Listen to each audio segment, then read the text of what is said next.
दोस्तों, आप में से ज़्यादातर लोग समझते होंगे कि व्हीकल एग्रीगेटर क्या होता है। अगर इसका हम सीधा सीधा अनुवाद करें तो व्हीकल माने वाहन और एग्रीगेटर माने इकट्ठा करने वाला। तो वो कंपनियां जो वाहनों को इकट्ठा करती हैं डिजिटली, उनको बोला जाता है व्हीकल एग्रीगेटर। और इसकी सबसे बड़ी एग्जांपल है ओला और उबर। ये व्हीकल एग्रीगेटर की कैटेगरी में आते हैं और पिछले 5-10 सालों में कम से कम जो कैब सेक्टर है, जो टैक्सी सेक्टर था हमारा, उसको पूरा ही बदल के रख दिया है इन कंपनियों ने। जैसे कि मैंने पहले कई रिपोर्ट्स के अंदर ट्रांसपोर्ट टीवी पर आपको आगाह किया है, बताया है कि आने वाले दिनों में, महीनों में, सालों में बहुत सी कंपनियां यही एक्सपेरिमेंट और सेगमेंट्स में भी करेंगी। जैसे ट्रकों के अंदर एग्रीगेटर आएंगे, बसों के अंदर आएंगे, ई रिक्शा के अंदर आएंगे, 3 व्हीलर के अंदर आएंगे और कुछ आ भी चुके हैं। तो आप सोच रहे होंगे कि इसके बारे में आज मैं क्यों बात कर रहा हूं, तो बता देता हूं कि हाल ही में ministry of road transport and highways के द्वारा मोटर व्हीकल एग्रीगेटर गाइडलाइंस 2020 जारी की गई है। इसका क्या इम्पैक्ट पड़ेगा आपके ऊपर अगर आप टैक्सी, बस, ट्रक, ई रिक्शा, 3 व्हीलर किसी भी तरह के ट्रांसपोर्ट उद्योग से जुड़े हैं, तो इसका क्या असर आपके ऊपर होगा। क्यों ये जो गाइडलाइंस हैं वो बहुत ज़्यादा इम्पोर्टेंस रखती हैं आपके लिए, आपके भविष्य के लिए, ये बताएंगे आज की इस खास ग्राउंड रिपोर्ट में एक छोटे से कमर्शियल के बाद। दोस्तों, एक भी बीमा क्लेम आज तक हमारा रिजेक्ट नहीं हुआ है। 100% क्लेम सेटलमेंट का रिकॉर्ड है हमारा। इसलिए मैं कहता हूं कि गाड़ी का बीमा सिर्फ और सिर्फ ट्रांसपोर्ट मॉल से 90-831 पर अभी अपनी गाड़ियों के नंबर व्हाट्सएप करें। दोस्तों, जब 2019 में मोटर व्हीकल एक्ट के अंदर लगभग 93 अमेंडमेंट्स करी गई थी, उस समय ट्रांसपोर्ट टीवी ही देश का एकमात्र ऐसा मीडिया था जिसने 15 से ज्यादा वीडियो बनाए मोटर व्हीकल एक्ट की इन अमेंडमेंट्स को समझाने के लिए, ताकि आम जो लोग इस सेक्टर से जुड़े हैं वो समझ पाएं कि इससे क्या बदलाव होने वाला है, क्या चेंजेस आने वाली है। 2019 की जो अमेंडमेंट्स थी, उसके बाद जो एक्ट आया, उसके अंदर जो सेक्शन है 93 सेक्शन है, उसके अंदर है एजेंट और कन्वेसर और एग्रीगेटर टू ऑब्टेन लाइसेंस। इसकी जो शर्तें लिखी हुई हैं एग्रीगेटर की, उसमें यहाँ पर एक पॉइंट लिखा हुआ है, provided that while issuing the license to an aggregator, the state government may follow such guidelines as may be issued by the central government। के जब स्टेट गवर्नमेंट लाइसेंस जारी करते वक्त गाइडलाइंस का ध्यान रखेगी। कौन सी गाइडलाइन? जो सेंट्रल गवर्नमेंट जारी करेगी। तो यही है वो गाइडलाइंस जिसका जिक्र एक्ट के अंदर किया गया था और अब ये सेंट्रल गवर्नमेंट ने जारी कर दी है। और अब यही हुआ है, मिनिस्ट्री ने जो मोटर व्हीकल एग्रीगेटर गाइडलाइंस हैं वो जारी कर दी गई हैं। और मैं बड़ी संक्षेप में आपको इसके जो इम्पैक्ट्स हैं या आपके ऊपर होने वाला असर है उसके बारे में बताऊंगा। ज़्यादातर जो ये गाइडलाइंस है, लगभग 20-21 पेज की ये गाइडलाइंस है, इसके अंदर ये बताया गया कि जो एग्रीगेटर है वो किस तरीके से लाइसेंस ले सकता है, उसकी फ़ीस कितनी होगी, कौन सी ऐसी कंडीशन है कि उसका जो लाइसेंस है एग्रीगेटर का वो कैंसिल हो सकता है, सस्पेंड हो सकता है। तो उन चीज़ों के बारे में ज़्यादा बात करने की ज़रूरत नहीं है, क्योंकि ये एग्रीगेटर कंपनियों से संबंधित है। आपसे संबंधित क्या है, हम उन चेंजेस के ऊपर बात करेंगे, उन मुख्य बिंदुओं पर बात करेंगे। सबसे पहले तो जैसे मैंने बताया था कि इसकी भाषा से ये क्लियर हो गया है कि जो एग्रीगेटर पॉलिसी है ये सिर्फ ओला, उबर जैसी कंपनियों के लिए नहीं, यानी कि सिर्फ कैब कंपनियों के लिए नहीं, बल्कि तमाम तरह के मोटर व्हीकल जितने भी हैं, इसके अंदर साफ लिखा है कि वो इसके अंदर शामिल है। ई रिक्शा भी शामिल है, यानी कि ई रिक्शा, 3 व्हीलर, बस, ट्रक से लेकर हर तरह के मोटर वाहन के कैटेगरी में एग्रीगेटर कंपनियां आ सकती हैं, उनको आने की इजाजत है। इन गाइडलाइंस का मुख्य काम ये भी है कि इन एग्रीगेटर कंपनियों को लेकर हर राज्य सरकार ने अपनी अपनी एक पॉलिसी बनानी है। वो पॉलिसी किस आधार पर होगी?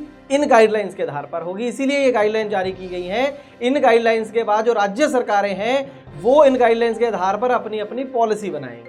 एक जो सबसे बड़ा इसका पॉइंट है वो ये है कि जो एग्रीगेटर कंपनियां हैं वो बेस रेट से 50% तक कम चार्ज कर सकती हैं। इसका सीधा सीधा मतलब ये है कि जो बेस रेट मान लीजिए किसी शहर में या राज्य में वहाँ की राज्य सरकार ने तय किया है कि यहाँ पर 25 रुपये बेस फेयर है, यानी कि पहले 2 या 3 किलोमीटर का जो भाड़ा है वो 25 रुपये लगेगा। तो ये जब कंपनियां आएंगी उसका 50% तक चार्ज कर सकते हैं, यानी कि अगर बेस रेट 25 रुपये है तो एग्रीगेटर कंपनियां डिस्काउंट 12.5 रुपये तक दे सकती हैं। मैं कहना ये चाह रहा हूँ, आपको याद होगा कि ओला उबर जब आई हैं तो ऑलमोस्ट फ्री सर्विस ही 5-6 महीने तक इन्होंने दी।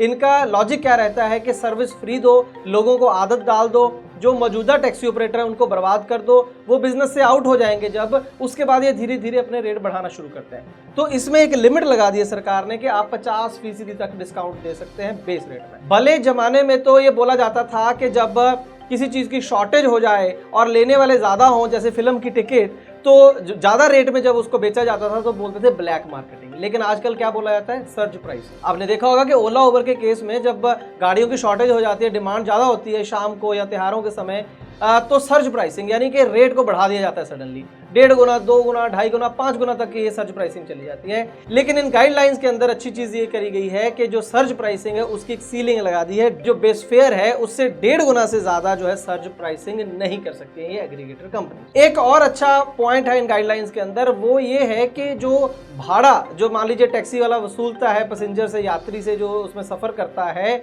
उसका 80% जो है भाड़े का वो उस गाड़ी के ड्राइवर के पास जाएगा या गाड़ी मालिक के पास जाएगा, और बाकी का जो हिस्सा है वो एग्रीगेटर कंपनी के पास रहेगा।